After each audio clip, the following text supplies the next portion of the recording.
And now, tonight's presentation of radio's outstanding theater of thrills, Suspense. Tonight, the story of several hours spent by two people in a deserted bus shelter, and the slow realization by one that the other is quite mad. So now, with Joyce McCluskey as the woman and Vic Perrin as the man, here is tonight's suspense play, The Shelter.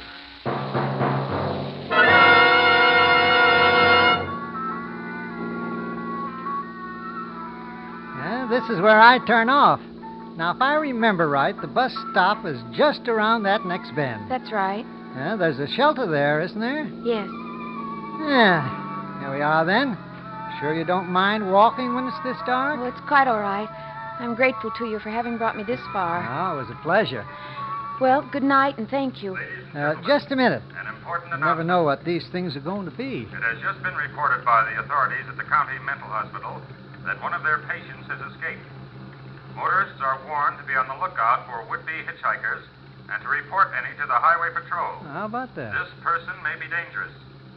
A description of the escapee will be broadcast as soon as it's available. And now, back to our music brought to you at this hour by... Say, that's bad. Maybe I'd better not leave you here on your own. I'm afraid you'll have to. You're in a hurry, and I do want to catch the midnight bus. If you're sure you'll be all right, the bus won't be long. Well, I'll just walk along to the shelter and then stay there, out of sight. Well, now, if you're sure. Thank you once again. Well, it's quite all right. Good night, then. Good night.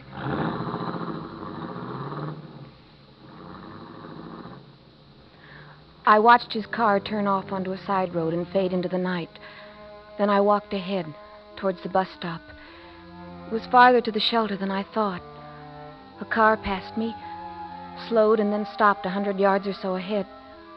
I could hear a door slam as someone got out. Then the car turned around and came back past me. I suppose its headlights dazzled me. For a moment I could see nothing but pitch blackness. Then I saw the shelter, like a cave in the dark mountain of trees behind. The light was out. Still the shelter was inviting, a way to get out of the night. So I went in to wait for the bus. It was unbelievably dark in there, like walking into a fold of black velvet. I could see nothing at all. Hello. Oh, I'm sorry. Oh. I'm waiting for a friend. Oh, it's quite all right. I didn't mean to frighten you. It's all right. There's a seat here, a bench along the wall. Thank you, I know. You know? I've been here before, waiting for a bus. Oh, I see. You can find the bench all right? Yes, thank you. Ah, yes, you're sitting down now, at the other end. You must have extremely good eyes. Yes. Yes, I suppose so. You've become accustomed to the dark after a while. Yes. Do you know about the eyes? They say that the way to see objects at night is to avoid looking directly at them. That's very interesting. They say that the human eye is made up of things called rods and cones, although I can never remember which is which. The rods, or the cones, whichever it is, are in the middle. You use them for looking at things in an ordinary light. The rods are on the outside, and you sort of look sideways with them at objects at night. I'm not boring you. No. I'm interested in facts, are you? Well, I get them from the Digest, you know. It's a great place for facts. I expect so. It's practically all I read. And what's the use of reading if you can't talk about it, eh? Well, I agree. Where I've been staying, they all read the same thing. You can't tell them any facts they don't know. I like to talk. But when you start, they say, we know. And of course they do. They think you're mad or something. That's very discouraging. Yes. Especially when you're an old chatterbox like I am. Are you a good listener? I think so. That's good. Because, as I say, they wouldn't listen to me. You've gotten up? Well, yes. Where are you going? Nowhere. Then why did you get up? The seat is a little hard. I thought perhaps you were going outside to walk around. Well, as a matter of fact, I thought I might. Then my conversation does bore you. No. I think you'd better stay here in any case. What do you mean I'd better? Because it's not safe out there. Not safe? No. What do you mean? You don't know? It was on the radio? What was? Then you didn't know. Well, no. About the lunatic? Lunatic? One of the inmates from the asylum up on the hill. You mean one of the patients from the hospital? That is perhaps a kinder way of putting it. But just the same, they might be dangerous. So you'd better stay here with me, where it's safe. What did the radio say? I didn't listen too closely, just that there'd been this escape. But we shall be all right here in the shelter. That's right. Sit down again. What was I saying before? That you were interested in facts. I expect you smoke. No, I don't. Oh. I was wishing I could offer you a cigarette, but I don't smoke myself. What was that? It's the branch of a tree tapping on the roof. It happens every once in a while when the wind shifts. Oh? Yes. I've read some interesting facts about drinking in the digest. People become addicts, yet the solution is quite simple. They should invent another habit to counter the bad one. That sounds like a good idea. I have all sorts of useful habits which make up for my having no vices. Counting things is one of them. You understand what I mean by counting things? Well, not exactly. You take wood-block flooring, for example. How many blocks would you say there were in a floor 40 feet by 15? Never mind working it out. I can give you the answer at once. It's 1,470. Fancy. In the same room, there are 10 iron bedsteads with rails, top and bottom. If there's a knob at the end of each rail, how many knobs altogether? No, don't try to answer. In this room, 3 of the beds have a knob missing. So the answer's 37. That's exact knowledge. Counting things is the only way of coming to exact knowledge, you know. Mathematics will let you down every time. Well, I was never very good at math. Approximation, that's all it is. This fellow Einstein knows that. Yes, I've read all about Einstein and the others in the digest. They're theorists, of course. Yes? I'm a practical man myself, and I believe in counting things. Did you walk to the door and back again? You couldn't see me?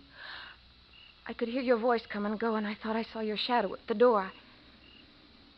I wasn't sure. I knew you couldn't possibly have heard me walking. How?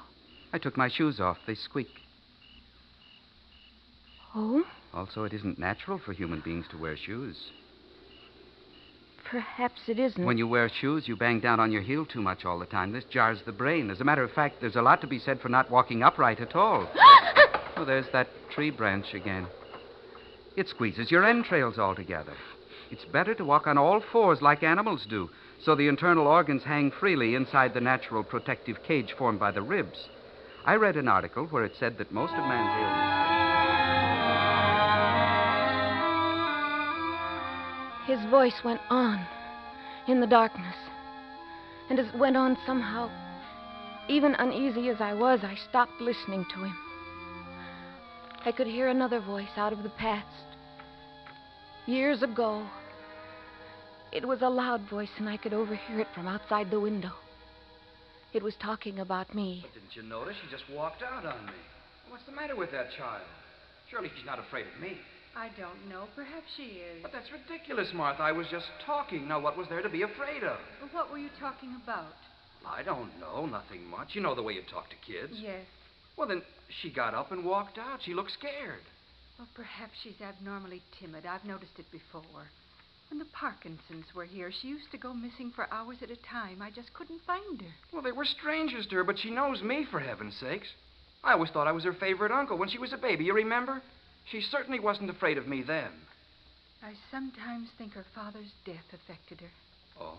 Well, this strangeness about her, it seems to have started shortly after the accident. But for goodness sakes, Martha, it's been 2 years. But she's only 12. She'll grow out of this strangeness. Well, I sure hope so.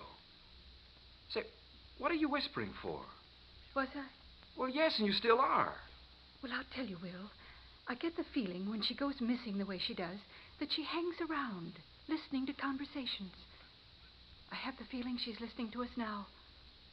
You do? Yes. Well, where then? Outside the window. I'll take a look. No, Will, don't be a fool. That's the worst thing you could possibly do.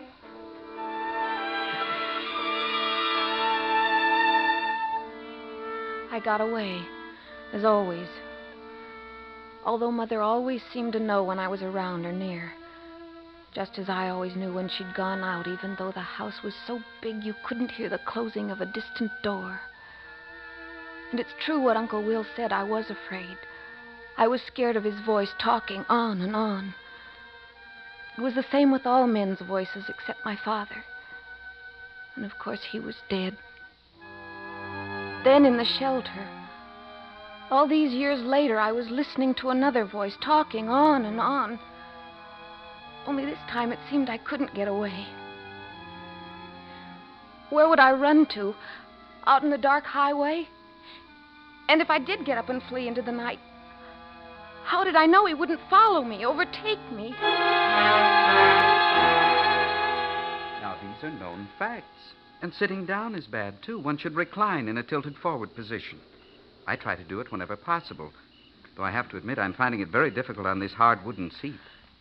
Yes, I should think so. Perhaps you think me eccentric. Your ideas seem very sensible. They're facts. That's... Oh, I startled you. Yes. I was sitting at the other end of the seat. It didn't seem sociable. I forgot for the moment that you can't see anything. I must have startled you. You're touching me. Why, so I am. Take your hands off me. Why, I was only trying... Go away! Go away! Be quiet. Be quiet, you little fool. I said be quiet. Be quiet.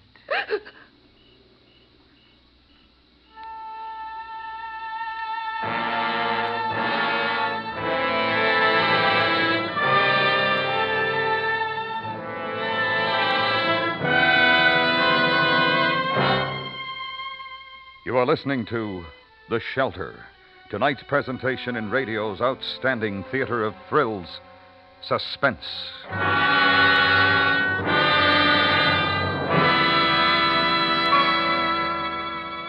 Gunsmoke, CBS Radio's thrilling stories of the Western frontier, is now heard twice on Saturdays. There's a daytime edition of Gunsmoke on most of these same stations, in addition to the regular evening show. Both heard Saturdays at the Star's address. This Saturday, every Saturday, hear two stories of Matt Dillon, U.S. Marshal, on Gunsmoke. And now we bring back to our Hollywood soundstage Joyce McCluskey and Vic Perrin in tonight's production of The Shelter, a tale well calculated to keep you in suspense.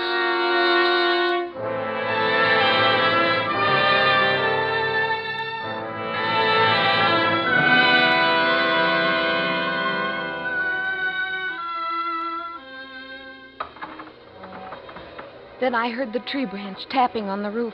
The stranger was gripping my upper arm so tight it hurt and bruised me. I'm sorry I had to do that. To slap you. But you screamed. Why did you scream? I was... You're not afraid of me, are you? Because there's no need to be, you know. I had to slap you because you screamed. You were hysterical. Your scream might have attracted attention. If we stay here quietly, we shall be safe. It's so dark, no one would notice this place unless they actually knew it was here. I suppose not. The lunatic might be a homicidal maniac. Had you thought of that? He's probably just a sick man. Then why did he escape? It must be terrible to be confined against your will. Perhaps you can't imagine what it would be like. On the contrary, perhaps I can. What do you mean? Surely everyone has been hospitalized at some time or another. I'm no exception. Then... I've had my share. Just being hospitalized, that's not the same. What's the difference? You're cut off from the world against your will. Not necessarily. Not necessarily against your will. You think some people actually like to be cut off? That's possible, isn't it? Oh, yes. I was just a little surprised that you should understand that feeling. Fear. Nameless fear. Does it have to be fear? Why not just plain choice? It's usually fear of one kind or another, renouncing the world. That is an eerie sound. I don't mind. But you do mind me. Is that it? I didn't say so. You showed you were afraid of me just now. I don't know why I screamed like that. It was so stupid. Just the same, I think I'd better go. Go? Yes. I'll put my shoes on. I believe you would prefer to be alone. So I'll leave you here. Good night. I didn't mean... Are you there? I didn't mean to be rude. Are you still there?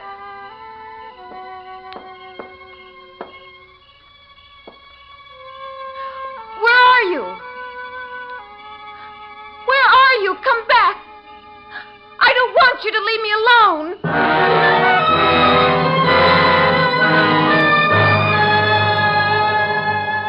I went to the doorway of the shelter. My eyes were more used to the darkness now. I could see the gray strip of highway stretching away in both directions. And across the road, the black tracery of trees. There was no sign of him. I stood there just inside the doorway, listening. But there was nothing to hear but the sounds of the night. And it was funny. Everything had changed. Before I'd welcomed the thought of the friendly loneliness of the shelter, but now I didn't want to be alone. My nerves were jumping with every sound. I couldn't think of anything to do but retreat to the furthest corner in the darkness and try to shut out all the thoughts of the present. And after a while, I did sort of forget, sitting there in the silence. The past came crowding back to my mind. But my terror wouldn't leave me, and all I could hear in my thoughts was the sound of my own scream. Oh, no! No, you can't make me! All right, Martha, I've got her. Don't hurt her, Will. No. You can't keep me here. Let go of me! Let go of me! You can't make me stay! Martha, You think I should call him now, Will? it's up to you. But I have to be right. I can't do this to her unless What she... else can you do? What are you planning, you two? Now, Martha. Now that she's quieter. I should blame myself for the rest of my life if we were wrong. Let go of me! Let go! There's nothing to blame yourself for, Martha. It couldn't be helped. I'll call him now.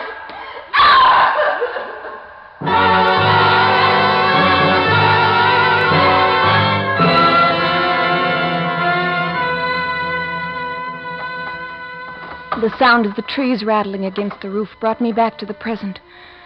Back to the loneliness of the dark shelter. And now I was thoroughly scared. My companion of the darkness had gone. But I had an overwhelming feeling he was still out there in the night. Watching. Waiting. But as I sat huddled in my corner, listening for the slightest sound of him, I heard something else. The bus was coming. Oh, now at last I could get away. I went out to the edge of the highway to signal for it. It seemed to be going so fast. I waved my arms. There was a blinding glare of headlights. Stop!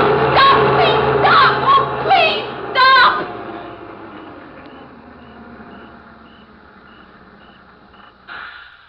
Well, why don't you go? You were there. I was never far away. But you... Why don't you go? It's waiting for you. I don't know. I can't go. It won't wait.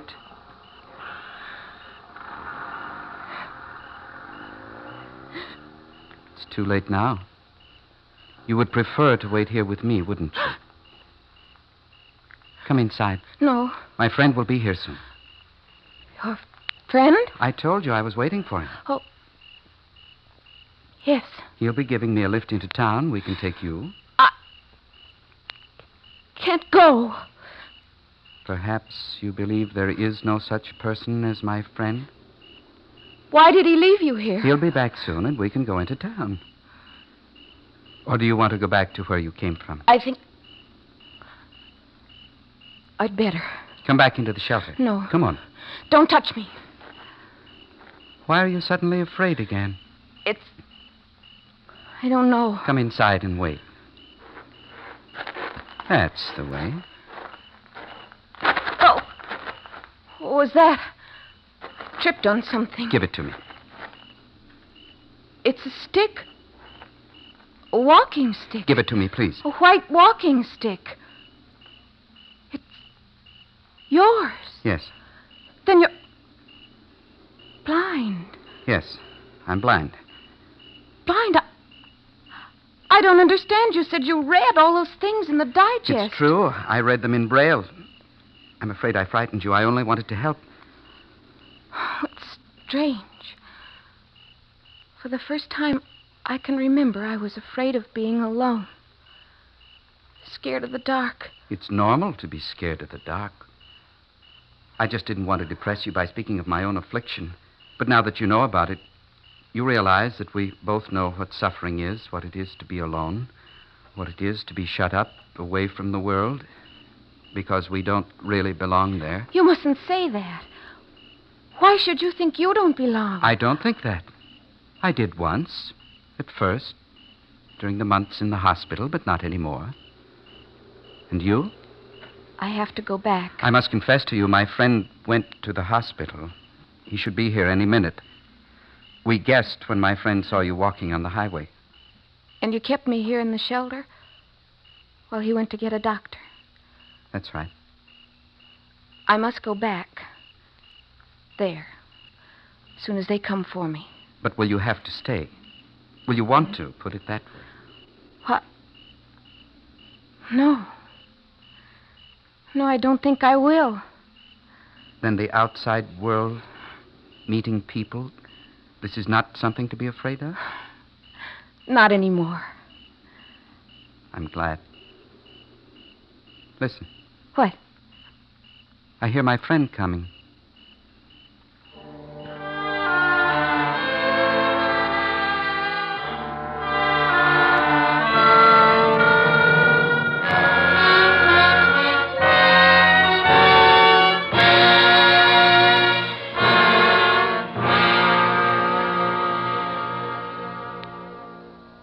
Suspense, in which Joyce McCluskey starred as the woman and Vic Perrin as the man. Next week, the story of a man who sets out to prove that he cannot be murdered, only to find there was a slight error in his calculations. We call it The Last Letter of Dr. Bronson. That's next week on Suspense.